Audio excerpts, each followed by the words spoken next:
Welcome, everyone, to the Hot Experience Podcast. I am your host, Ian Victor. Before I get started with this video, make sure you guys hit the like button, subscribe button, and hit that notification bell so you do not miss out on these videos. I know I've been gone for like a week.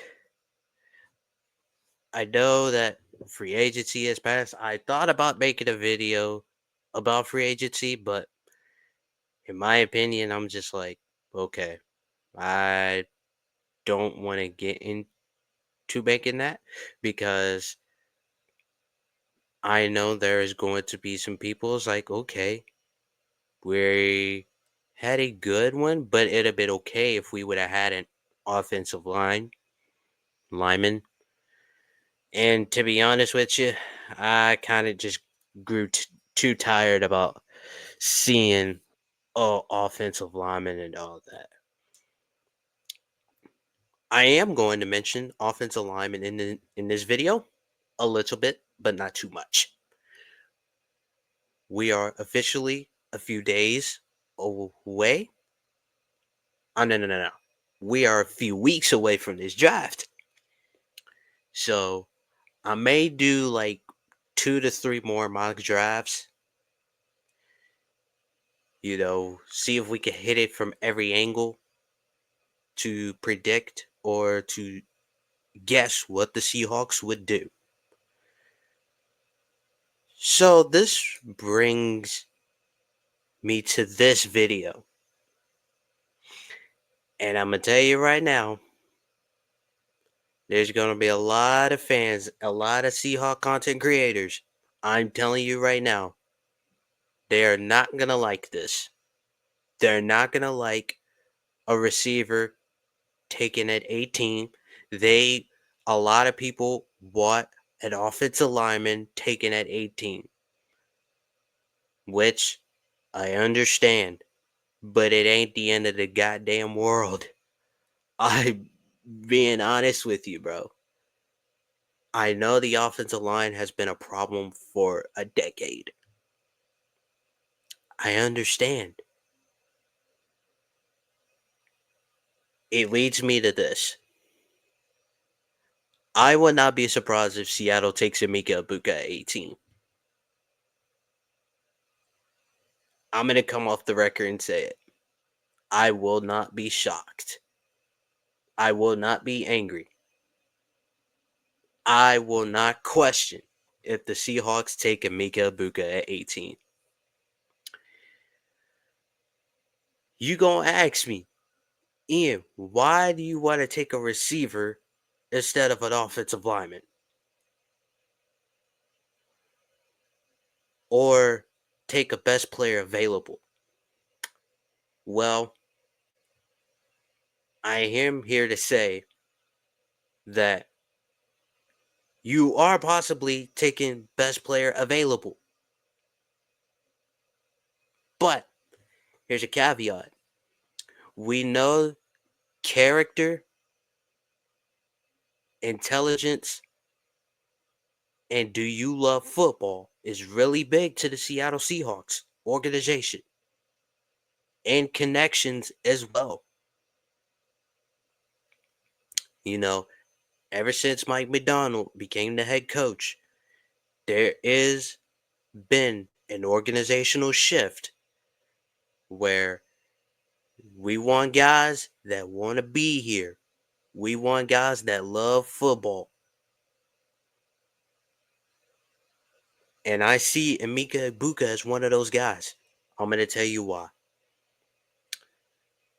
He is from the state of Washington. He is from Tacoma.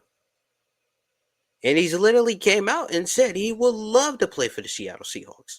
He would love to play for them. And here is a connection. He's played alongside with Jackson Smith and Jigba. I know for sure JSN will love this. I know for sure that he would. But there's going to be a lot of people within this fan base is not going to be happy. They're going to be like, oh, we're neglecting the O-line. You can literally handle the offensive line on days 2 and 3. Look at the Green Bay Packers. There's not a first round pick on their offensive line. It's mainly more so day 2, day 3, and undrafted free agents on their offensive line.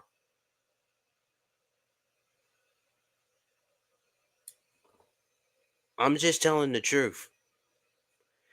At the same time, you gotta identify and then you gotta develop the offensive line too. You can't just select offensive line and then just plug them in immediately. I mean, that works sometimes, but 9 times out of 10, it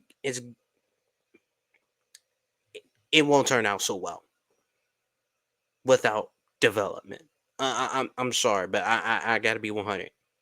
But now back to Emeka Egbuka. When he was at Ohio State, a lot of people really did look up to him. They looked up to him. He was a leader in that locker room, a great locker room guy. To be honest with you, the Seattle Seahawks is really lacking leaders. I know there's one in like Jaron Reed that I could think of off the top of my head. That's pretty much about it. I remember what Tony Gonzalez said on a Thursday night game. He said, "Where are the leaders? Where are the superstars? Where are the playmakers on this team?" And I have to agree. But where are they? You just traded DK. Gino's out the door. We know he just got extended today for 2 years, $88 million contract with 66.5 guaranteed. And we know about DK's contract. You got to understand this. I'm not going to be surprised if the Buka was taken at 18 because everybody's going to say, oh, he's just a slot guy. He's just a slot guy. If you go watch the All 22, there were plays where Emeka Egbuka was playing on the outside receiver, and he actually did pretty good. He actually did pretty good, but people don't want to bring that up. A lot of content creators that cover the Seahawks, respectfully, I know some will bring it up, but a lot of them won't bring it up. And and I know some people already say, "Oh, he's just a slot guy. He's just a slot guy." I mean, predominantly, he was mainly more so in the slot because you had Marvin Harrison, you had Jeremiah Smith, you had JSN, you had Chris Olave, you literally had Garrett Wilson, who were all predominantly playing on the outside. No wonder why Emeka Egbuka had to be on the inside. But there was a season where he played with JSN, and JSN went down with an injury. They kicked him off outside. He had 1,100 plus yards, 10 touchdowns, and he did good. If you could plug him into this scheme, yeah, everybody's going to say again, oh, he's just a slot guy. He's just a slot guy. I mean, Cooper Kupp is one too, but he can play outside. JSN can play outside.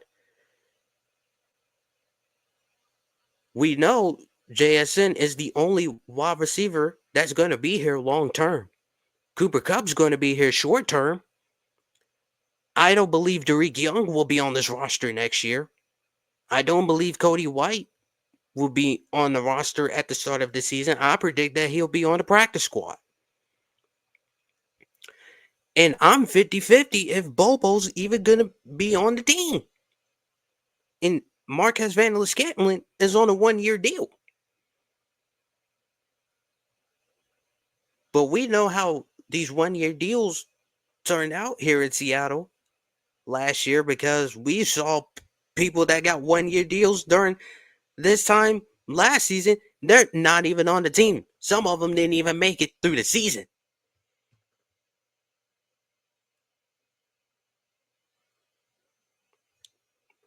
We got to be honest here.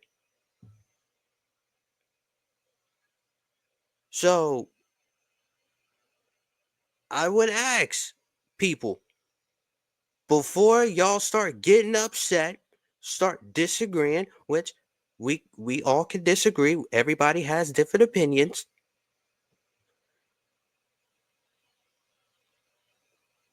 Ask yourself this. What is the long-term plan at wide receiver besides JSN? I could go another step further and say take best player available for like the next year or two because you don't have any blue chip players on this team.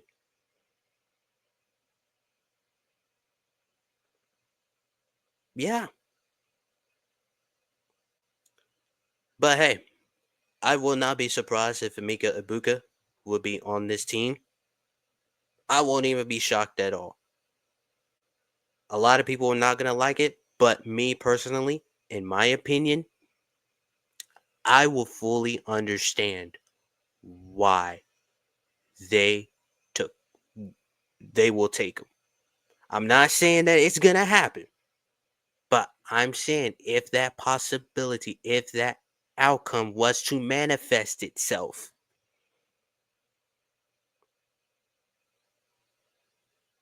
I would not be shocked. And you got to look at this Clint Kubiak offense. I'm going to take it all the way back to when Gary Kubiak and Mike Shanahan. You had Rod Smith. You had Ed McCaffrey. The two wide receivers who was literally like the same prolific type of wide receivers in towards of traits, characteristics. They weren't the receivers that would take the top off a defense. But I knew one thing for certain. They knew how to block. And Cooper Kupp said it in his press conference. You got to know how to block in this offensive scheme. You got to know how to block or you're not going to see the field. You gotta learn X, Y, and Z. You gotta learn how to run the correct routes, or you won't see the field. And Emeka Egbuka is a really, really good route runner. He really is. Go watch the All 22. But hey, should the Seahawks take Emeka Egbuka at 18?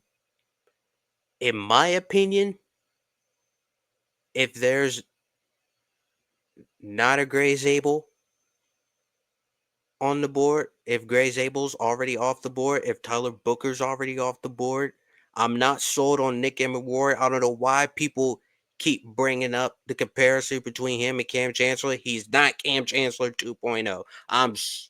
I'm gonna have to be honest. I wish people would just stop bringing it up because he's not Cam Chancellor 2.0. I'm sorry. I'm not sold on Shamar Stewart because how do you have 4.5 sacks in a few seasons? I mean, I get the defensive scheme that he was in, that basically the entire scheme did not require it at Texas A&M. To me, to be honest with you, if that was the case, the defensive coordinator at Texas A&M should be fired because how do you have those type of dudes with the Nick Score, the Shamar Turner, Shamar Stewart, that are very, very athletic, that could get after the quarterback, but they had less sacks. Like that should be a fireable offense for the Texas A&M defensive coordinator. I'm sorry. And to be honest with you, there's only like 7 to 8 first round grades on a lot of these players that are projected to go in the first round. No wonder why you haven't really seen teams trading back. You haven't really seen a lot of teams trying to give up capital to move back. I mean, I know on draft night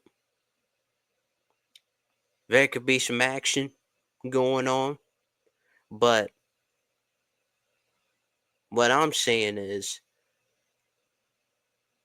I think those day 2 and day 3 picks are going to be more valuable in this specific draft than the day 1 picks, because I know this draft is meat and potatoes, more so the trenches, not really a great class overall, but you get the point. But hey, I'm going to go ahead and just end it right here. In my opinion, if they do take a Emeka Egbuka, I fully understand it. It's only if Gray Zabel's off the board, Tyler Booker's off the board, Mike Green's off the board. But if they're still on the board, I could see a scenario where one of those 3 players that I just named gets picked, and then Seattle probably like get back in the first round or early second round. They will try to trade up, use probably one of those early day 2 picks like 50 or 52 to move up and go get Emeka Egbuka. I can see one of those scenarios happening as well.